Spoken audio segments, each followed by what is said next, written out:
Je me disais, mais c'est pas possible, je vais perdre mon sein.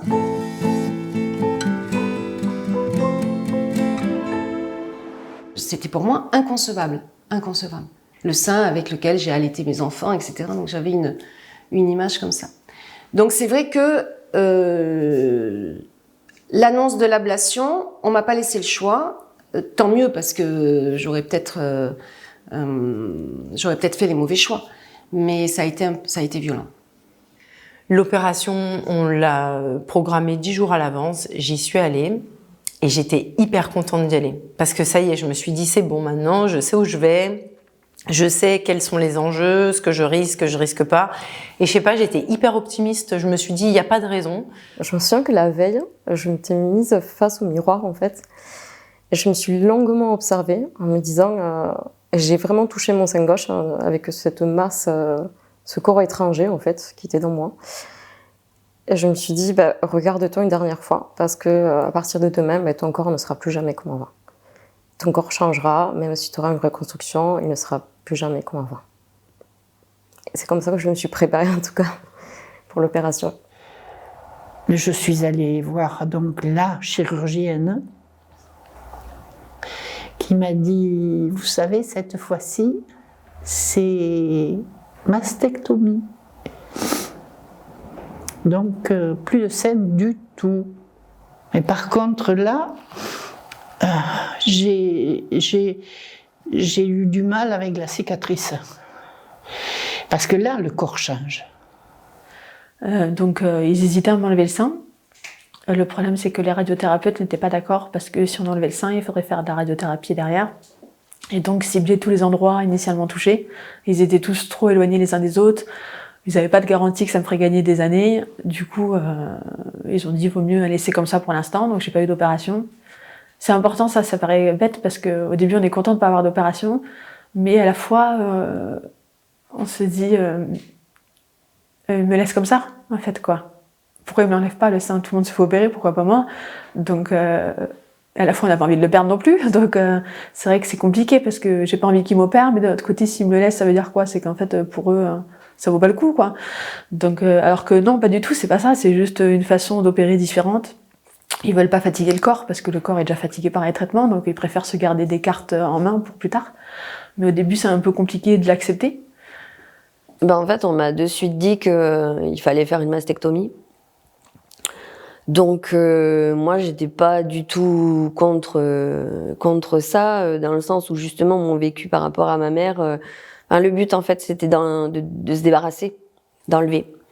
Donc s'il fallait tout enlever, il fallait tout enlever.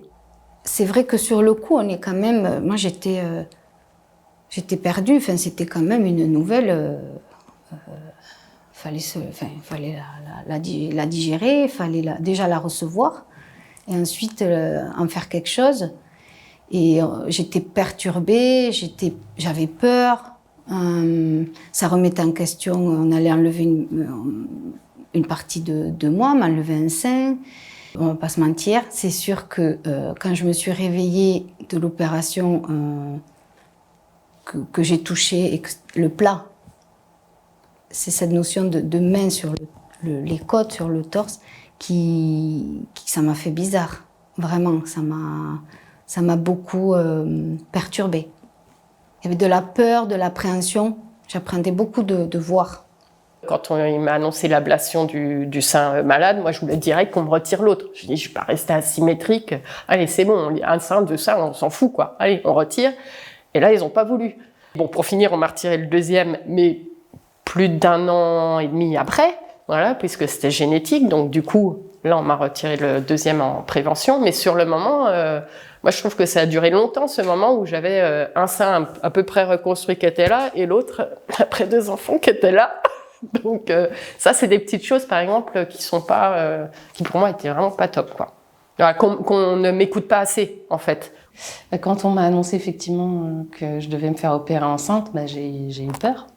J'ai eu peur pour mon bébé, et puis c'est pas le rendez-vous avec l'anesthésiste qui m'a rassurée. Parce qu'effectivement, ils m'ont expliqué les risques. Le risque, c'était de perdre mon bébé. Donc moi, au réveil, bien sûr, ça a été un choc de perdre mon sein. Voilà, c'est pas rien, c'est rien, je pense, pour personne. Mais au réveil, j'ai pas voulu regarder ce que c'était mon sein. Et dans un premier temps, c'est mon bébé, est-ce qu'il va bien?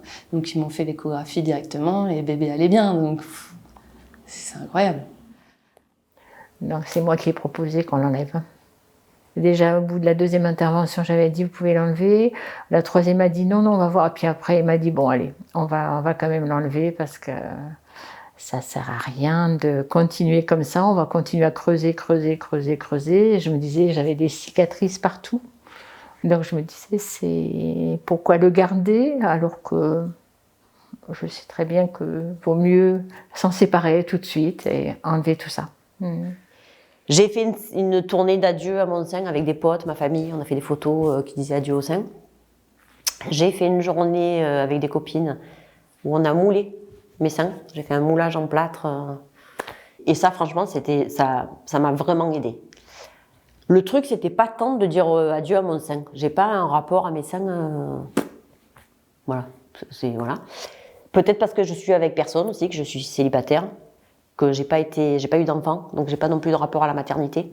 Dans les 8 jours, j'ai été opérée. Et vraiment, ça, pour moi, ça a été très important parce que j'avais l'impression d'avoir à l'intérieur un alien, quelque chose d'étranger, un corps étranger agressif, dont il fallait que je me débarrasse.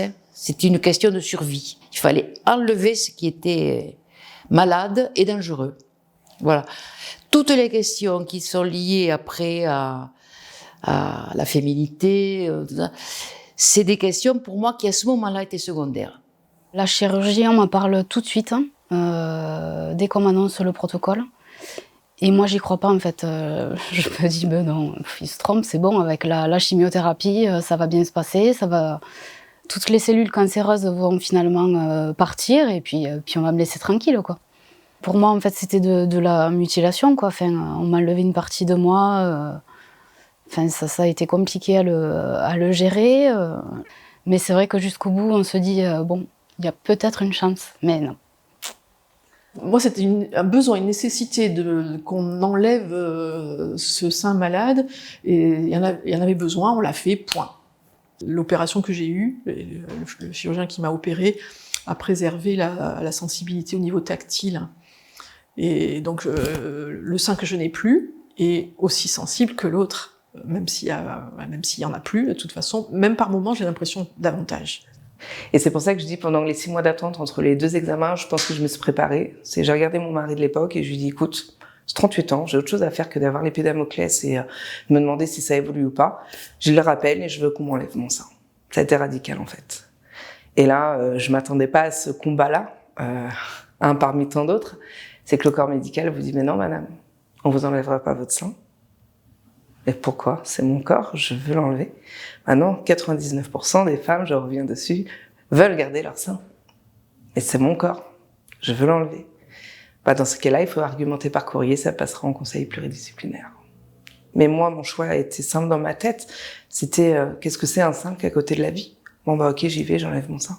Mais je suis en vie. Peu importe les circonstances, peu importe ce qui se passera derrière, mais je reste en vie. Je me sauve. Je minimise les risques.